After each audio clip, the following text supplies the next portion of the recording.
Hello and welcome to the course. I'm your host today, Lee, and I'm speaking with Professor Amie Wilkinson from the Department of Mathematics. She studies smooth dynamical systems, ergodic theory, and mathematical chaos. Professor Wilkinson is here to talk to us about her career path and how she became a University of Chicago professor. Welcome to the course, Professor Amie Wilkinson. It is a pleasure to have you with us today. It is a pleasure to be here. Nice to meet you. Nice to meet you too. So, Amie, let's get started with you telling me a little bit about your career path. Let's begin in your undergraduate years, and then you can take me all the way to your current position at the university. All right. So I was an undergraduate math major at Harvard in the late 1980s. And I had a lot of interests besides math. So I probably didn't put as much time into my math courses, as some of the other math majors. I think I learned a lot, but I kind of had somewhat of a spotty career. And I didn't really get interested in math until my senior year, at which point it was already kind of too late to apply to graduate schools. So instead of going to grad school, I went home and I sent out some letters and resumes to a bunch of actuarial firms in the Chicago area. And I got a job and I went to work as an actuarial assistant in Chicago. So this was in 1989. And after I'd been there for a few months, I realized that I actually really would like to apply for graduate school. I was really missing abstract math. So I applied that fall and I was accepted at a few schools, and I decided to go to Berkeley, and that's where I got my PhD in 1995. And my first job out of Berkeley was at Harvard again. I was it's called a named postdoc. So I was a Benjamin Peirce instructor, and personal things intervened. My boyfriend at the time, who had graduated a year before me, was at the University of Chicago as a postdoc, and we wanted to be in the same town. So a job opened up at Northwestern, and I left Harvard for Northwestern, arriving there in 1996. And I spent 15 years at Northwestern. I was promoted through the ranks at Northwestern. And then in 2011, the University of Chicago made me a job offer. So I came to Chicago at first just to see what it was like for a quarter. And then I came here permanently. So I've been at the University of Chicago since 2011, basically the fall of 2011. So that's been my career. That's the outline of my career, at least. Yeah. Yeah, we'll dive a little bit into it in more detail. But first, Amie, can you tell me a little bit about your research, and can you explain it to me like I'm a sophomore in high school who doesn't know that much about math? Sure. So I work in an area of math called dynamical systems. I like to say it's the study of motion. So it's an area of pure mathematics, meaning that I don't try to solve real world problems. What I do is I study mathematical objects that have been built over the years by mathematicians. And I study them from the point of view of how they can move over time, how they evolve over time. So the earliest dynamical systems that people studied, and really like the origins of the subject, came from physics, and in particular, the study of planetary motion. So that's an example where you have what's called a space. It's not really space like outer space, but there's some kind of space that describes all the possible configurations of the planets in a solar system. And then that space evolves over time according to the laws of physics. And so if you start somewhere in the space with some configuration of planets, you can watch the planets move from that starting configuration, and you want to study what happens in the long term. Like, is it stable? Does Mercury go retrograde. So that's the kind of question. But now imagine you're doing the same thing, but within abstract mathematical space. So that's my subject of study. So, Amie, when you were younger, like when you were in middle school, maybe early high school, did you always know you wanted to be a mathematician, or did you have other ideas for what you wanted to be when you grew up? So I looked to the adults that were close to me as inspiration for what to do, like what I might do with my life. And two of the adults that were close to me and I kind of shared interests were my father, who was a psychologist, but he was a very mathematical psychologist. And he was a professor at the University of Illinois at Chicago. And then my grandfather, my father's father, who was an artist and had run he was an art director at magazines and retired and had an art gallery with my grandmother. And so I literally thought, well, I liked math a lot from the youngest possible age I can imagine. I did sort of think maybe I'd either be an artist or a mathematician or something like this. But honestly, I don't think I thought very much when I was a kid about what I was going to be when I grew up. I think I just kind of enjoyed learning new material, like solving problems and learning new things as a kid. So, but I was always interested in math when I was young. And what were you like as a student when you were in high school? So I was a strong student in terms of grades. Like I think I graduated second or third in the class, and it was like a class of 800 kids or something. And I was on the math team, and I got all the math prizes. So in that sense, I was a strong student. I was also a bit of a rebel, I would say. So I had like kind of this second life that involved quite a bit of like partying and hanging out with friends and skipping classes and maybe not being the model teenager, but this was the 80s. But I was very, very into math when I was in high school. That's true. And some other things as well. So, when you set off on this career path, becoming an academic, who were your biggest supporters? Who did you lean on? So I had plenty of support from teachers in grade school and high school, and that was pretty wonderful. In grad school, I had really very little. I mean, no, sorry, take it back. In college, I had really very little support. Harvard was not really at the time well equipped to support its undergrads who were interested in math. In fact, I was actively discouraged by the director of undergraduate studies there at the time. But there was a grad student who was extremely helpful, who helped me write my senior thesis and even find a topic for it. And when I went to grad school, there were some key supporters. There was my advisor, and there was a faculty member, a visiting faculty member. She was visiting from CUNY, where she was a professor, and she took me under her wing and introduced me to all sorts of people. She was kind of instrumental, as it turns out. And I had, like, my advisor had a collaborator that I worked with. I ended up collaborating with after graduate school. And so he was had a significant impact on what I worked on and what my interests were. And he did an amazing job of exposing me to interesting math and to introducing me, kind of promoting me in the world of math. So I had a lot of support. What about resistance or challenges? Did you encounter any along the way? I just realized when you asked who were my supporters, I forgot, like, actually probably the most important supporters were my peers.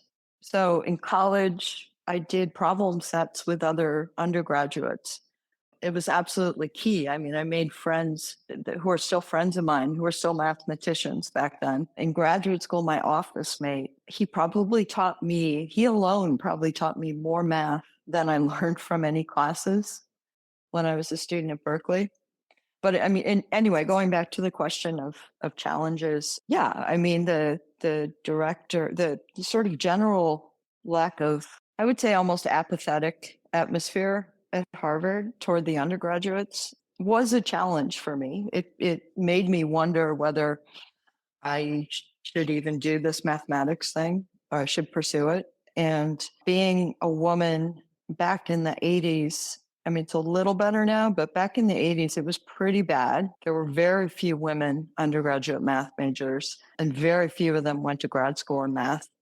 And I felt like probably I had no role models. And I thought maybe like I didn't belong in math. And the director of undergraduate studies, when I went to talk to him my senior year, I wanted to tell him, like, I was thinking maybe I would go to grad school after all. I'd written this thesis, which had been really interesting, and things were starting to gel for me mathematically. And he gave me like probably one of the most discouraging speeches. In response, he told me that there's a great pyramid of mathematicians.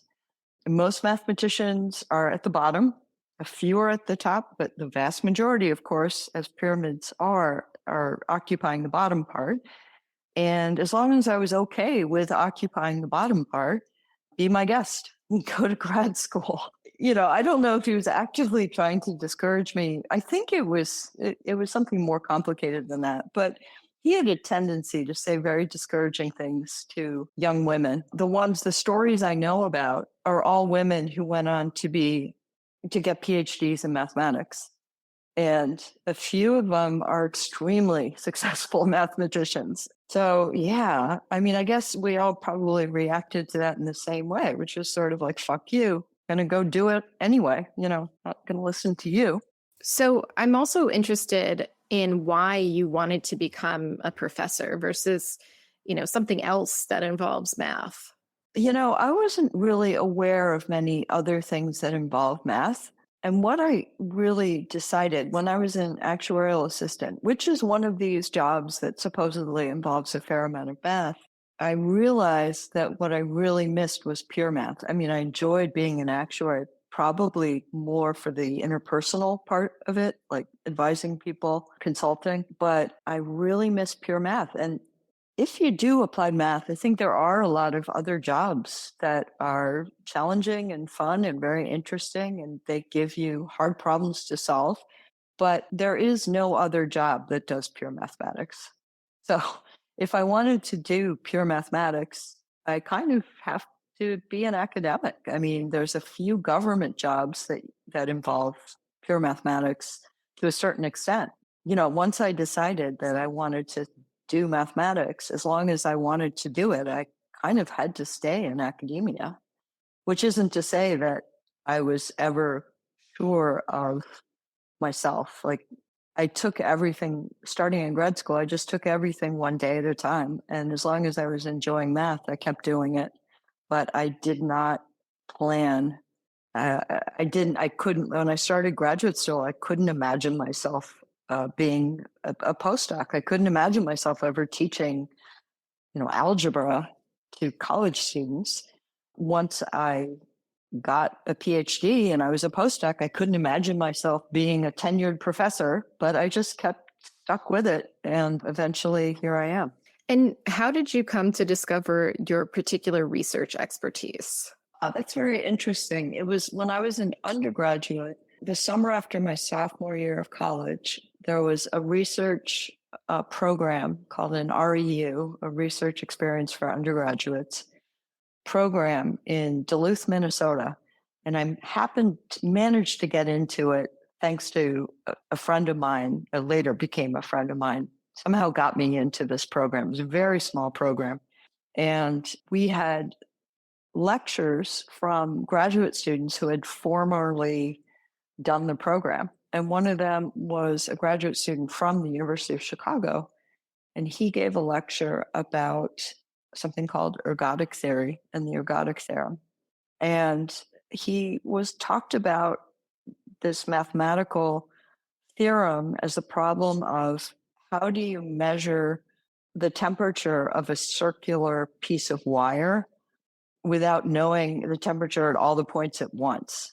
And he gave a theorem that if you started at some point in the wire and you move in a very specific way around the wire, basically moving at a fixed angle at each step in time and measure the temperature going around the circle and take the average, that would converge to the average temperature.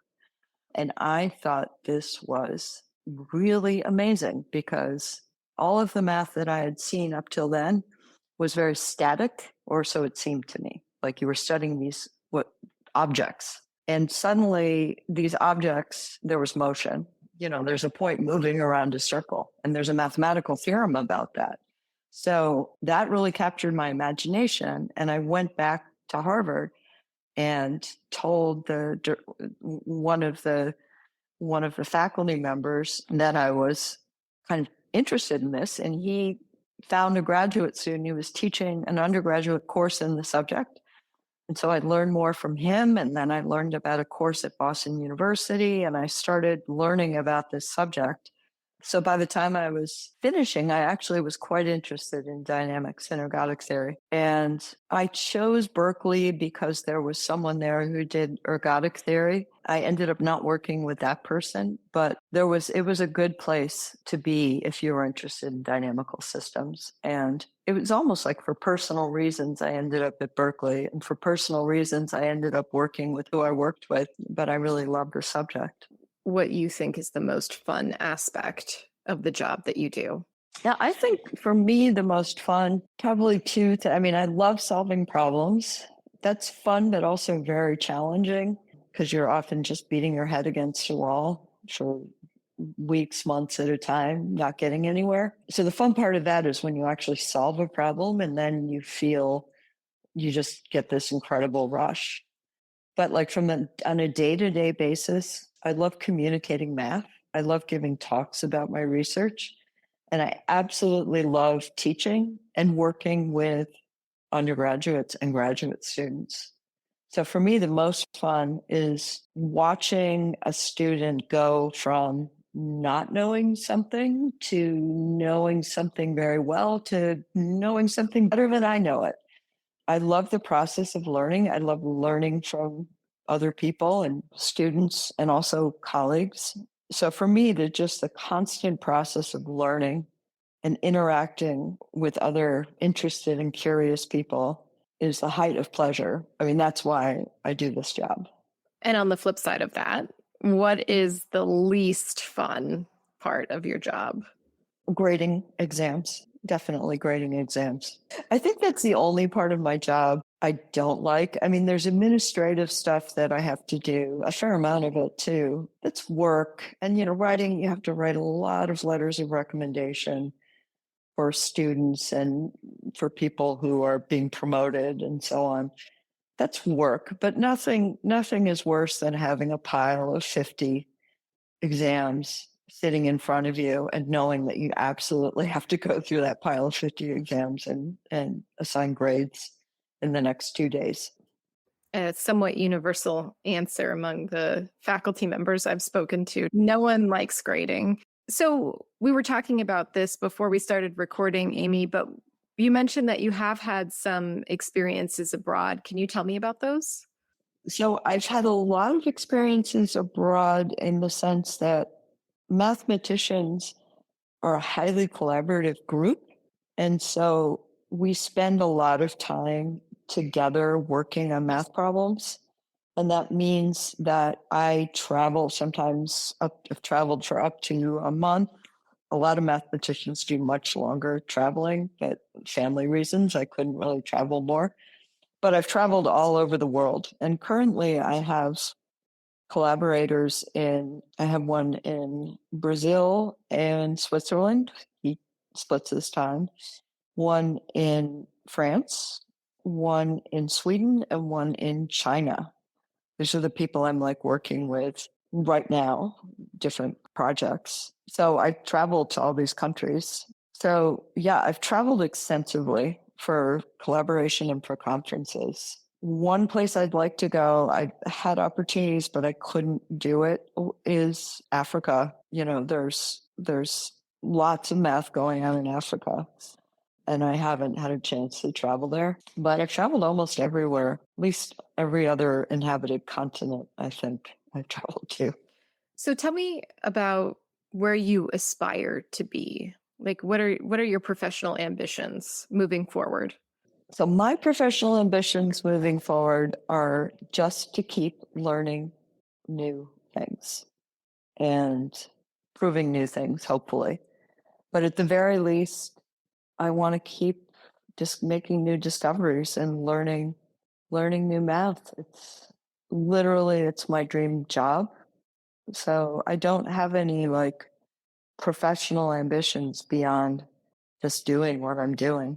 And then what advice would you give to someone who is interested in also becoming a professor and a mathematician? So I literally just gave advice right before I talked to you to a young undergraduate who went from being a pre-med major in her first year to taking two of the hardest undergraduate math courses that we offer. And she's in my class and she's wondering, what to take, how to become a math major, what she should do.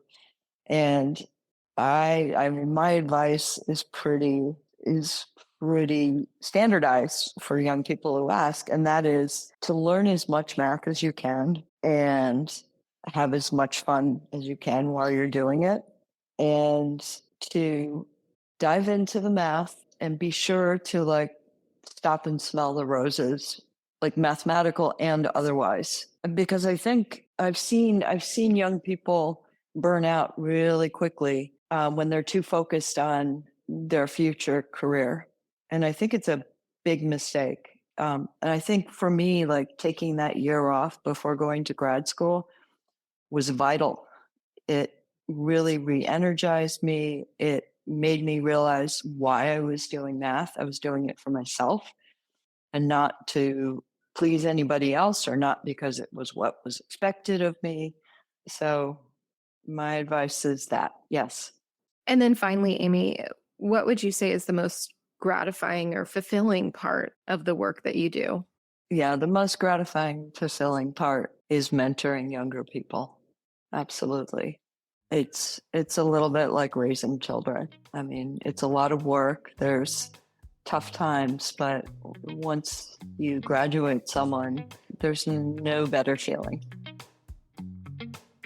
Thank you, Professor Amie Wilkinson, for your time today. And course takers, if you enjoyed listening to today's interview, please check out the other ones. Leave us a comment, subscribe, follow, and share this episode with your friends and family. You can find out more about the University of Chicago through uchicago.edu or the university's campus in Hong Kong through uchicago.hk. Stay tuned for more, and thanks for listening.